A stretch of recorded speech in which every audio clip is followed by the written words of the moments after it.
আসসালামু আলাইকুম এভরিওয়ান, কেমন আছেন সবাই? নতুন আরেকটি ব্লগে আপনাদের সবাইকে আমার চ্যানেলে আবার ওয়েলকাম।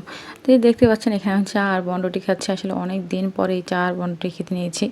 আসলে এরকম চায়ের ভিতরে বনরুটি চুপিয়ে চুপিয়ে খেতে কিন্তু আমার বেশ ভালো লাগে।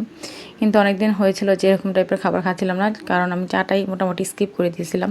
যেহেতু প্রেগনেন্ট ছিলাম তখন এই জন্য দুধ চাটা এরকম খাওয়া হতো না, আর দুধ চা তো আমাদের সবার বেশ প্রিয়। তো এরকম কার কার পছন্দ চা আর বনরুটি অবশ্যই কমেন্ট করে জানাবেন। তো বাসায় এসেছিলাম অনেকদিন পরে, তো আম্মু আমার জন্য আবার কুমড়ো ভাজি করেছে, দেন এখানে পাবদা মাছ রান্না করছে। তো এই ভিডিওটা আসলে রোজার আগের। তো রোজার আগে বাসায় এসেছিলাম, তো তখন আসলে আমি বাসায় এখন অনেক বেশি ঘন ঘন আসি, যেহেতু আমার আসলে ওরকম অভ্যাস নেই অনেক দিন গিয়ে শ্বশুরবাড়ি থাকার, তো প্রায় আসা হয় আর কি। তো বলতে পারেন যে এত বেশি বেশি শ্বশুরবাড়ি থেকে বাবার বাসায় আসা, তো আসলে আস্তে আস্তে এটা কমে যাবে আর কি। তো এখন নতুন নতুন হয়তো ওই জন্যই বেশি আসা হয়, মানে যখনই আমার ভালো লাগে না কিংবা মন খারাপ লাগে বা একটু অসুস্থ হলে আমি এখানেই চলে আসি। মানে খারাপ লাগে আসলে, যেটা মানে আগে এরকম বুঝতাম না যে এতটা খারাপ লাগবে, কিন্তু লাগে। এমন না যে আমার শ্বশুরবাড়িতে থাকতে আমার অনেক কষ্ট হয়, কিন্তু আসলে সবার জন্য অনেক মন খারাপ হয় এখানে। আব্বু আম্মু, দেন শাফিন, বড় আপু, শাহিরা, সবার জন্য খারাপ লাগে। তো এই জন্যই চলে আসে আর কি, প্রায় 2-1 দিন পর পরই। তো আস্তে আস্তে আসলে ঠিক হয়ে যাবে। তো এখানে আমি যে খেতে বসে গেছিলাম, তো এখানে ভাত খাচ্ছিলাম। পাবদা মাছটা বেশ মজা হয়েছিল, আমি একটু হালকা ভেজে দেন টমেটো আর আলু দিয়ে ভুনা করছিল। আমি আসলে আগে এরকম টাইপের কোনো মাছই খেতাম না, আমি জাস্ট আগে খেতাম ইলিশ মাছ, চিংড়ি মাছ, এটুক পর্যন্ত আমার সীমাবদ্ধতা ছিল। আর মাঝে একটু রুই মাছ যদি একেবারে কড়া ভাজা করে দেয় তাহলে। তো এই প্রেগনেন্সি অবস্থা অনেক কিছু খাওয়া শিখছি আসলে। তখন মুখে যা মানে পেতাম, মুখে সব ভালো লাগতো, মানে সব কিছু টেস্টি লাগতো, মানে ভাতও তখন খুবই সুস্বাদু লাগতো। আর এখন এরকম অবস্থা হচ্ছে আমি আসলে এখন ভাত খেতেই আমার ইচ্ছা করে না। মানে আমি দেখতে পাচ্ছেন যে আমার প্লেটে ভাত খুবই কম আর তরকারি অনেক বেশি, কারণ আম্মু অ্যাকচুয়ালি বাবু যেহেতু এখন ব্রেস্ট ফিডিং করে এই জন্য বেশি বেশি করে দেয়। ভাত খেতে এখন ইচ্ছাই করে না, মানে ওই রুচি সব মনে হয় যে হারিয়ে গেছে কোথায় জানি না। তো যাই হোক, অনেকদিন পরে আসলাম, তো শাহিরা বলতেছিল যে ওর জন্য পুডিং বানানোর জন্য, আর আব্বু বলতেছিল স্পেশাল কিছু বানাও। তো এই জন্য ভাবলাম আচ্ছা তাহলে পুডিংই বানাই, যেহেতু শাহিরাও খেতে চেয়েছিল। তো এখানে আমি আসলে খুবই কম পরিমাণে নিয়েছিলাম, আধা কেজি দুধের পুডিং বানাইছি। তো আমি আসলে আধা কেজি ডিমের সাথে দুধের সাথে 4টা ডিম ব্যবহার করছি।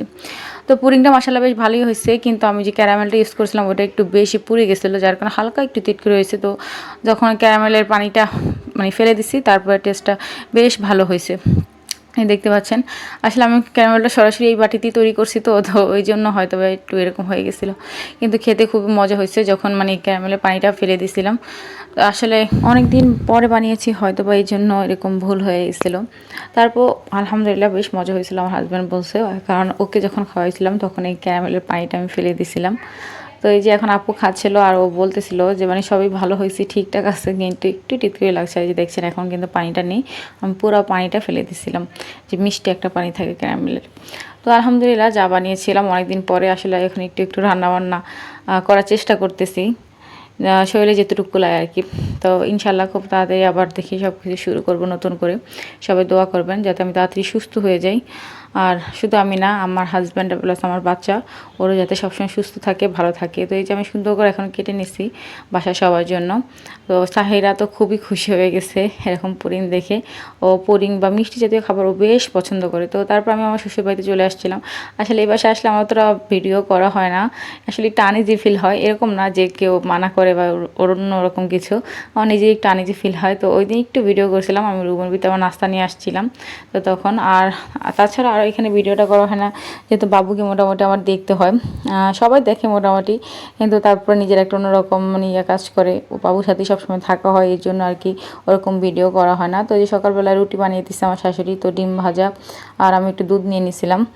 তো এইখানেই এটাই ছিল সকালের নাস্তা। তো তারপর দুপুরে খাওয়া দাওয়া হয়েছে, ওগুলো আর কোনো ভিডিও করিনি। তারপরে একেবারে ভিডিও করা হয়েছিল প্রথম রমজানে, ওই দিন আমি সবার জন্য ইফতারি বানাইছিলাম। তো এই ক্লিপগুলো তাও আমি নিজে নিইনি, আমার হাজব্যান্ড আর আমার ননদ একটু ভিডিও করে দিছে। তো এগুলো ছিল সবার জন্য আমাদের প্রথম রমজানের ইফতার, বেগুনি আলু চপ, পেঁয়াজি, বেসিক খাবার দাবার।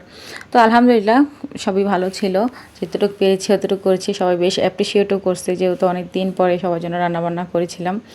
তো এই যে ফলমূল সব কিছু নিয়ে নিয়েছি, এখন ইফতারি করব আমরা। তো আজকের মতো এতটুকুই। ভিডিওটি ভালো লাগলে অবশ্যই একটা লাইক দিবেন, আর যারা আমার চ্যানেলে নতুন আছেন তারা আমার চ্যানেলটি সাবস্ক্রাইব করে আমার সাথে থাকবেন। তো আমার হাজব্যান্ড আবার আমার জন্য লাবান নিয়ে আসছে, যেহেতু আমি লাবান বেশ পছন্দ করি, তো ওইটাই খাই নিলাম আর কি। তো আজকের মতো এতটুকুই। আল্লাহ হাফিজ, আসসালামু আলাইকুম, ভালো থাকবেন, সুস্থ থাকবেন।